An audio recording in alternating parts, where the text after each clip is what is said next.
Step out of the vehicle, sir. Hands where I can see them. Officer, this really isn't Don't tell me what's necessary. Officer. Turn around. Sometimes life humbles people in ways no courtroom ever could. A badge doesn't make a man better. It just shows who he chooses to be when the cameras start rolling. This story, caught on a body cam in a small Midwestern town, begins like every other routine traffic stop. Except this time, the driver behind the wheel wasn't just another citizen. He was the man every cop in that town answers to, the chief of police. Before we dive in, tell us where you watching from. Drop your country or state in the comments below. And if you haven't already, make sure to hit that subscribe button, because what's coming next is absolutely unbelievable, and you won't want to miss stories like this. Let's continue. And the officer pulling him over had no idea. The dashcam flickers on, timestamp glowing 8:42 a.m. A black sedan glides past the patrol car a little too fast, rolling through a stop sign. Officer Daniel Ricks, mid-30s, sharp buzz cut, mirrored sunglasses, leans forward and mutters, "Typical. Think they own the road." He taps the siren. Blue lights flash across the quiet suburban street. The car ahead signals and pulls over calmly to the shoulder.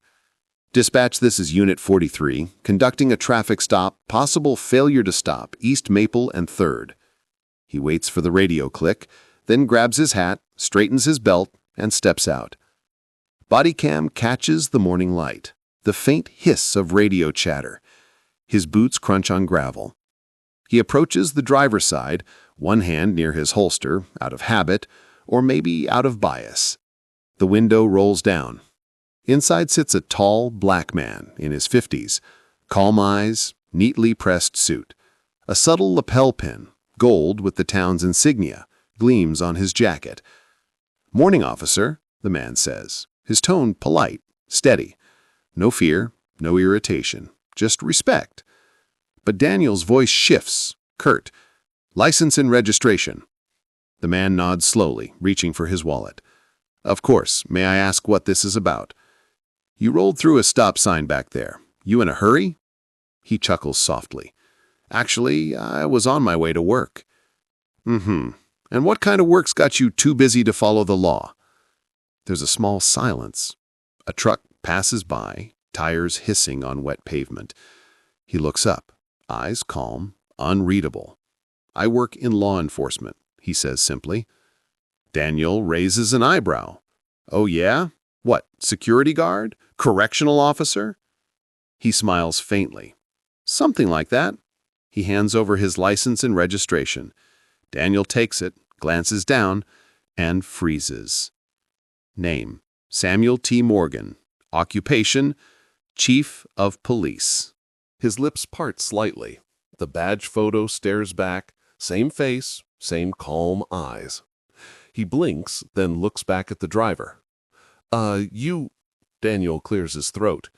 "You said you were in law enforcement, sir." "That's right." "Chief Morgan?" "Yes." Daniel feels heat crawl up the back of his neck. His posture stiffens, his tone softens instinctively. "Well, Chief, I didn't recognize you. My apologies. I just wanted to make sure." Chief Morgan raises a hand gently. "No need to apologize for doing your job, officer." His voice is low, even. "But how you do it, that matters."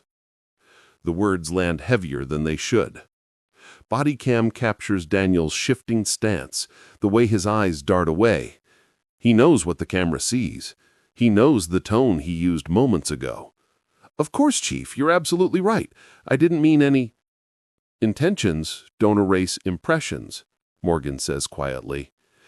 "Every stop is a chance to build trust or destroy it." Silence. Only the hum of the patrol car behind them. Daniel stands awkwardly, clutching the chief's license. His confidence has evaporated. He's suddenly aware of his tone, his body language, even the hand resting near his holster earlier. Chief Morgan senses it too, but he doesn't exploit it. He's been in this position before, just on the other side of the badge. Officer Ricks, Morgan says calmly, reading the name tag on his chest. You've been with us, what, 3 years? Yes, sir, 3.5. Good. I like young officers who take initiative, but I also like ones who remember who they serve. Daniel nods quickly. Yes, sir, absolutely. Tell me, Morgan continues, when you walked up to this car, what did you see? Daniel hesitates. I saw a driver who didn't stop fully. And after that? The question lingers. Daniel knows what he's really being asked. He swallows. I saw someone I thought was being dismissive, maybe trying to act above the law. Why? He doesn't answer. Morgan nods slowly. You don't have to say it. I already know. The pause is heavy. Not angry, but disappointing. And disappointment from a man like Morgan cuts deeper than shouting ever could. Chief Morgan looks down the street, watching sunlight glint off car hoods. You know what's funny, Officer Ricks? He says quietly. Before I became chief, I went through exactly what you just did. Daniel looks up. Sir? Pulled over, profiled, talked down to, and the man who did it thought he was just doing his job too. Daniel's mouth dries. I didn't mean... Morgan shakes his head gently. You meant well enough, but meaning doesn't fix perception. You saw a man who didn't look like you, driving a nice car, dressed well, confident, and somewhere in your mind, that became a threat instead of a citizen. Daniel's eyes lower, his voice barely above a whisper. I guess I did. You're not the first. And sadly, you won't be the last. But what you do next determines whether you grow or stay small. The wind rustles through the trees. A dog barks in the distance. It's an ordinary morning except for the fact that one man's world is quietly changing. Chief Morgan looks at the patrol car behind them, then back at Daniel. Ricks, I'm not going to report this. Daniel's head jerks up. You're not? No, because humiliation doesn't teach. Reflection does. He leans slightly out of his window, eyes meeting Daniel's. But I want you to do something. Tonight, when your shift ends, I want you to drive to the north side of town. Go to the youth center on Jefferson Street. Talk to those kids about what this job really means. Sir? Tell them what it means to protect people. All people, even when they don't look like you. Maybe you'll teach yourself something in the process. Daniel nods slowly, the words sinking in.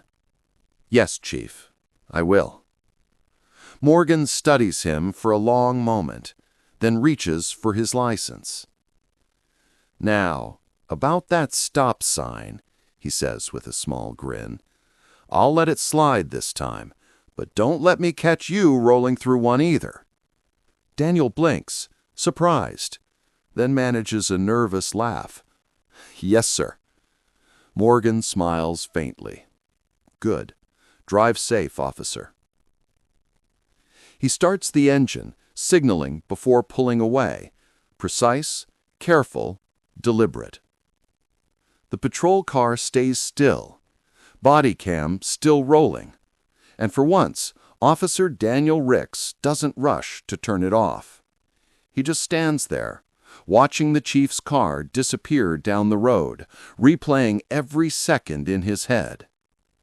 Later that evening, Daniel sits in his parked cruiser outside the youth center on Jefferson Street. He can see the kids through the windows, laughing, playing basketball, some in hoodies, some in school uniforms. He hesitates before stepping out. Inside, a woman at the front desk greets him. Can I help you, officer? He clears his throat. Yeah. Chief Morgan sent me. Ah, then you must be the one from this morning. He flinches. He told you? Only that you'd be coming to talk. She gestures toward the open gym. They're waiting. He walks in, the echo of sneakers squeaking and laughter filling the air. The kids quiet when they see the uniform. Daniel clears his throat again, suddenly nervous. Hey everyone, I'm Officer Ricks. A few polite nods. I had a long day, but I learned something important about this badge and about respect. He pauses. And about listening before assuming. One boy, maybe 14, raises a hand. Did you get in trouble? He smiles. You could say I got schooled. They laugh.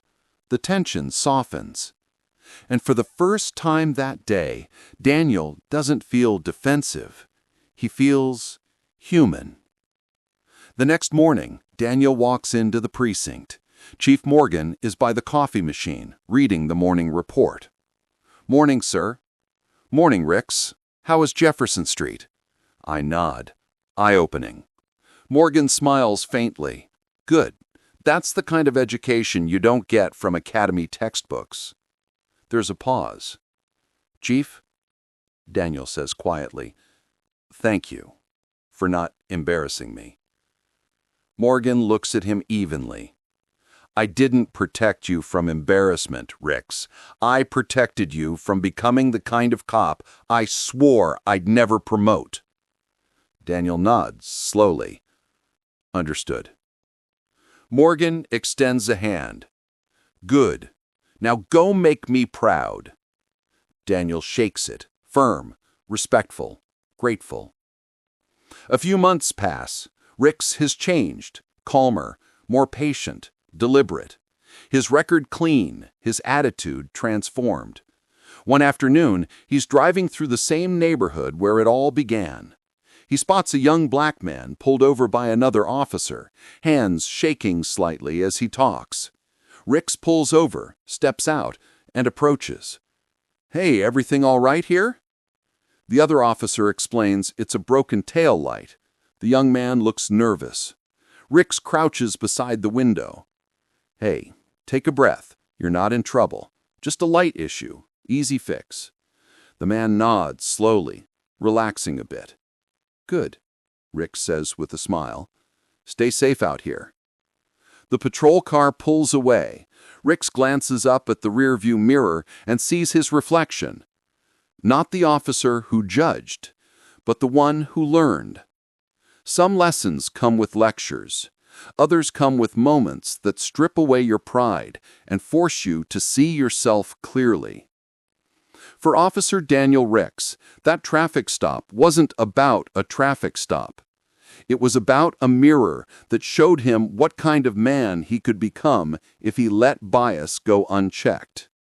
And for Chief Morgan, it was just another day doing what leaders do best, teaching quietly, leading by example, and letting dignity speak louder than rank. Because real power doesn't need to shout. It simply reminds the world that respect goes both ways. If this story made you think, if it made you reflect on the kind of world we're shaping, don't just scroll past. Share it. Talk about it. Because somewhere out there, another traffic stop is about to happen, and maybe, just maybe, your voice can change how it ends. Subscribe to our channel for more interesting videos.